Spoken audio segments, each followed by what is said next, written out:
అసలు ఆషాఢ మాసంలో గోరింటాకు ఎందుకు పెట్టుకుంటారో తెలుసా? తెలిస్తే కామెంట్ సెక్షన్‌లో కామెంట్ చేయండి. నాకు తెలిసిన స్టోరీ అయితే ఇదే.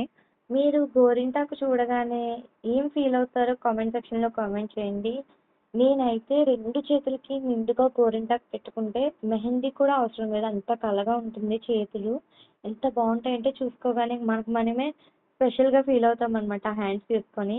నేను చాలా ఇష్టంగా పెట్టుకున్నాను. ఏదైనా సరే చేయాలనిపిస్తే అంతే ఇష్టంగా చేస్తాననమాట. అసలు నేను మెహందీ పెట్టుకోవడమే చాలా తక్కువ. సో, లాస్ట్ టైమ్ ఆల్రెడీ చెప్పాను కదా! బర్త్‌డే వ్లాగ్‌లో ఫుల్‌గా పెట్టుకున్నానని చెప్పి. అది పోయేదాకా వెయిట్ చేసి నీట్‌గా హ్యాండ్స్‌కి పెట్టుకుందామని చెప్పి, ఒక హ్యాండ్ మాత్రం నాకు నేనుగా పెట్టుకుందామని చెప్పి పెట్టేశాను. ఇంకొక హ్యాండ్ ఏమో అమ్మ చేత పెట్టించుకున్నాను. రెండిట్లో ఏది బావుందో కామెంట్ సెక్షన్‌లో కామెంట్ చేయండి. అసలు ఆషాఢ మాసంలో గోరింటాకు ఎందుకు పెట్టుకుంటారో తెలుసా? తెలిస్తే కామెంట్ సెక్షన్‌లో కామెంట్ చేయండి. నాకు తెలిసిన స్టోరీ అయితే ఇదే. ఆషాఢం అనేది వర్షాకాలానికి స్టార్టింగ్ టైం కాబట్టి, ఆ టైంలో ఏంటంటే శరీరాన్ని చల్లబరచడం కోసం గోరింటాకైతే పెట్టుకుంటాం. అది మన శరీర తత్వాన్ని చల్లగా ఉంచుతుంది. సో, అందుకనేసి గోరింటాకు పెట్టుకుంటామని నాకు తెలిసిన స్టోరీ.